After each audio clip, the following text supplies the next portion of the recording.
com dúvida, pode interagir. 459-954747. Boa tarde, Deise. Olá, boa tarde. Bem-vinda ao nosso Ver Obrigada, Mais novamente muito aqui. obrigada. E hoje para falar de um assunto que as pessoas não gostam muito de falar, Não. mas é importante a gente falar porque todos vão passar por isso. Só existe um jeito da gente não perder ninguém na vida. Morrendo cedo. Então, Né? Mas e quando se morre, Deise? Como vai ser esse projeto aí, né? Como que vai ser essa fase, que eu sei que você está fazendo um projeto aí também, né? Como que é esse projeto de educação para a morte? O que é isso, né? Eu estou agora com um projeto nas minhas redes sociais falando sobre do adeus à burocracia. Que é isso? Muitas pessoas, muitos familiares, quando se vê diante da morte de alguém, não sabem o que fazer. Para onde que eu vou, para quem que eu tenho que ligar, quem que faz o atestado, quem que não faz, vai para o ML, vai para a SESC, vai para uma funerária quando é outra cidade, como que funciona tudo isso, quanto custa morrer hoje? Né? Então também tem isso, eu não tenho espaço no cemitério, onde tem crematório, o que não tem? Então, na verdade, é um projeto, esse do Adeus à Burocracia, justamente para trazer à população notícias, o que é que você tem direitos, o que é que você não tem, quando que a prefeitura, por exemplo, quando que ela ajuda e auxilia nesse processo de velórios, de rituais de sepultamento, né? Então, a ideia desse projeto é trazer um pouco essa facilidade para as pessoas conhecerem. Deise, muitas pessoas não gostam de saber sobre isso. Mas a hora que o negócio acontece, a gente não sabe o que fazer, né? Então, assim, a gente não sabe o que fazer e às vezes acontece de pessoas se aproveitarem desse momento de fragilidade. E é isso que eu quero levar para a população. Olha, saiba do assunto, para que o dia que precisar, e tomara que esse dia demore horrores, você tenha informações, né? Eu acho que informação é sempre muito importante para as pessoas, de um modo geral. Não, e é melhor a gente até aprender antes do que na hora. Exatamente. Eu passei por isso com o falecimento do meu pai, já faz alguns anos também, mas na hora você fica perdido. A gente Ele não sabe faz. para qual irmão ligar, para como avisar, ele ia ser enterrado em outra cidade, quem que vai ver isso, quem que vai resolver isso, muita coisa. E aí você não tem muito tempo para resolver isso. Então, justamente, né, a casa se fala sobre isso, né, eu falo muito nas minhas redes e na minha vida de modo geral, sobre a importância da educação para a morte. O que é isso? Falar sobre esse assunto com a família. Mas não pode falar sobre isso, bate na madeira, enfim, eu sempre brinco, né, eu trabalho com isso há 21 anos.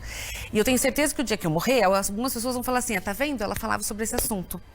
Mas eu costumo dizer que a morte, ela é tão para todos, que ela não tem muito preconceito, não. Ela pega quem fala, quem não fala, quem trabalha com isso, quem não trabalha com isso, todo mundo. Então, a gente precisa ter uma ideia. O que eu quero? O que eu espero? Né? O que meu pai quer? O que a minha mãe quer? A gente tem algum lugar, se a gente for para ser sepultado? Já falamos sobre isso na família?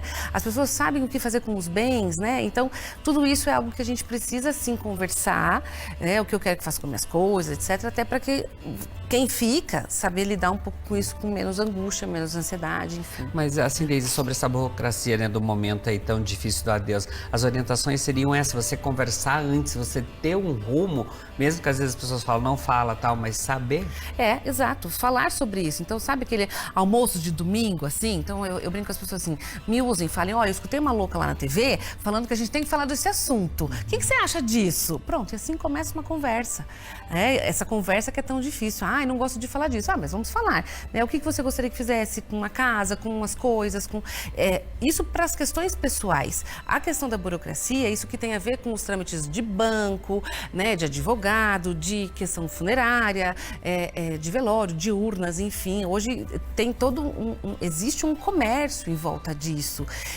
E que às vezes a gente não sabe muito bem como conduzir. E a gente acaba sendo conduzido se eu não tenho informações para isso. E após todo esse ritual de despedida, Deise, quais as dicas que geralmente você passa depois que já passou um pouco? Assim, geralmente quando a gente está num processo de luto, né, o luto ele atinge diversas dimensões, né, e é importante a gente olhar para isso, o voltar para a ativa, voltar para a vida, voltar, né, para o meu dia a dia, sem aquela pessoa, é algo que não é mais igual. Eu mudo, cada vez que a morte bate na nossa porta, a gente muda, né, quem sou eu agora sem o meu pai, como que eu vou ressignificar tudo isso, como que vai ser tudo isso. Então, a dica que eu dou é assim, entre em contato com essa dor, não more nela. mas entre em contato com ela. É Passe necessário, por ela. passe por ela. A gente precisa. Só que a nossa sociedade, ela tem uma dificuldade enorme de lidar com isso. É como se a gente não pudesse falar sobre as nossas dores, sobre as nossas perdas. Mas ela tá ali, a dor tá ali. Essa coisa de sociedade do espetáculo, de ter que estar sempre sorrindo, não é assim. A gente não é feliz o tempo inteiro. E diante da dor da perda de alguém que eu amo, tá doendo. Então, e não é só a tristeza. Então, assim, saber, e eu atendo muitas pessoas que falam assim, nossa, eu tô estranha, eu acho que eu tô enlouquecendo. Por quê? Porque tudo muda, né? Vem a tristeza, vem a lágrima, vem o choro, mas às vezes vem a raiva. E é normal sentir raiva. Raiva do quê? Raiva da morte, raiva de Deus, raiva da pessoa que morreu, raiva das pessoas ao meu redor, né? raiva das pessoas que falam coisas que às vezes falam tentando ajudar e só pioram. Então, a raiva é um sentimento normal. A inveja também é um sentimento normal. Inveja de você que tem o pai, de você que tem a mãe, de você que está feliz e não aproveita. Então, também são várias emoções que vêm junto no processo do luto, né? Não existe uma só. É um conjunto e é um processo.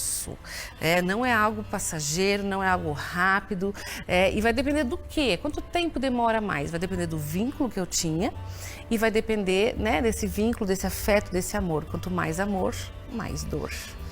Até quando a morte, assim, é uma coisa repentina, que acho que quando é um acidente, quando a gente não espera, eu acho que é até mais difícil, ela se torna mais difícil, né, até para você seguir diante.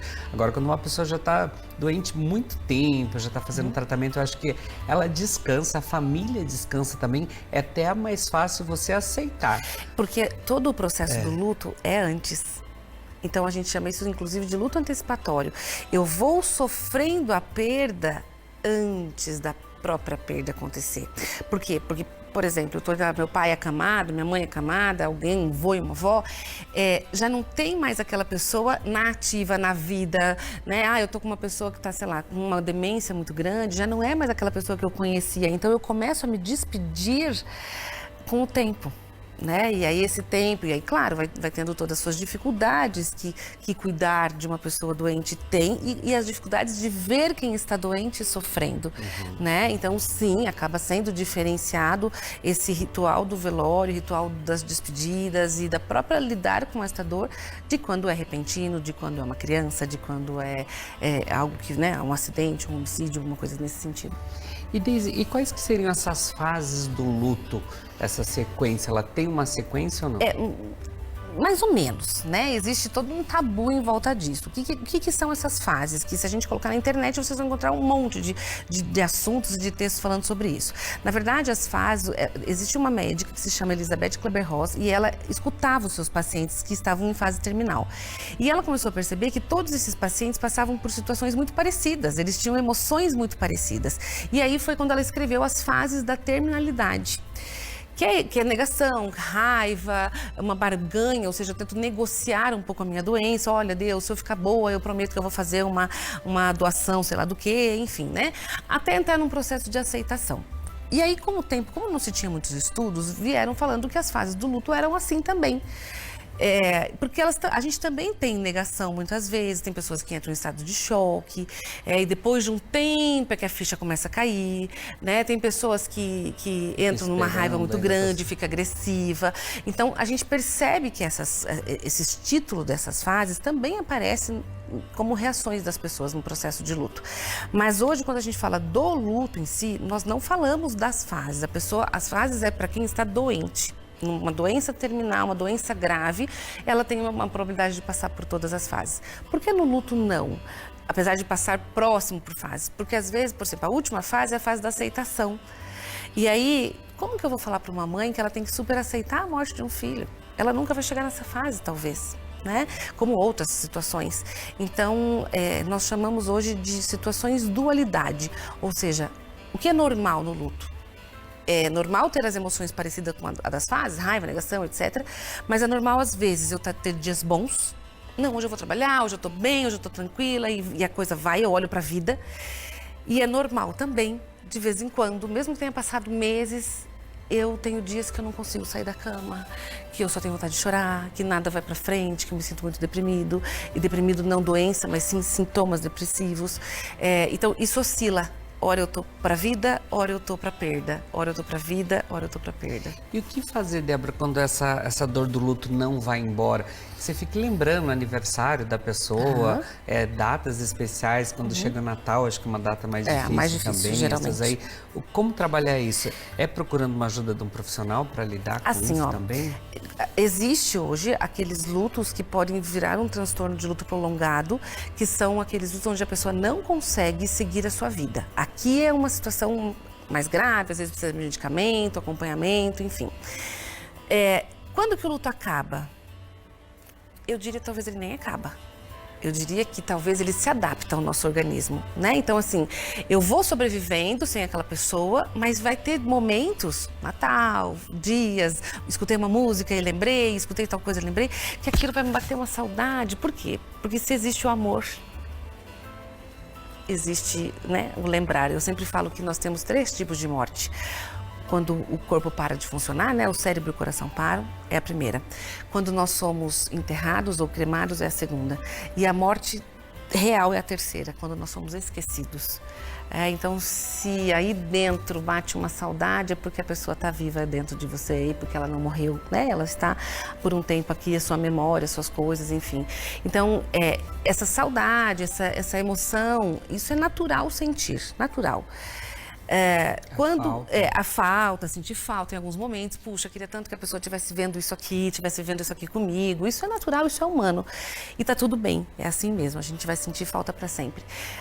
Agora, quando atrapalha a minha vida, eu não consigo fazer nada, nada tá bom, meus projetos não vão para frente, opa, aqui a gente precisa buscar ajuda.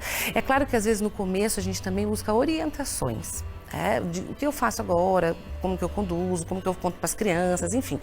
Mas todo mundo que passa pelo processo do luto precisa de auxílio de medicamento e de terapia? Não. Não. Mas todo mundo que passa pelo luto, se existir amor, vai ter dor.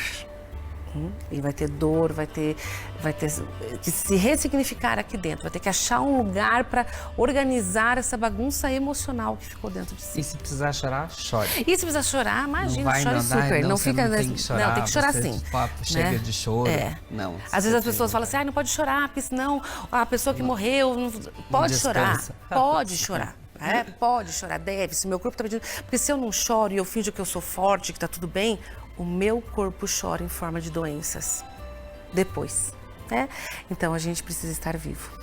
Que show, obrigado. Gratidão pela aula de hoje. Olha só, se de repente você quer saber mais sobre luto também, vou deixar aqui o Instagram da Deise Rosa, psicoterapeuta. Você pode interagir lá com ela. No Insta ela dá dicas também, ela vai ajudar com certeza a passar essa fase, entre outras também. O luto é uma das que a gente precisa passar. Com certeza todo mundo vai passar um dia, mas tem que saber lidar com ele.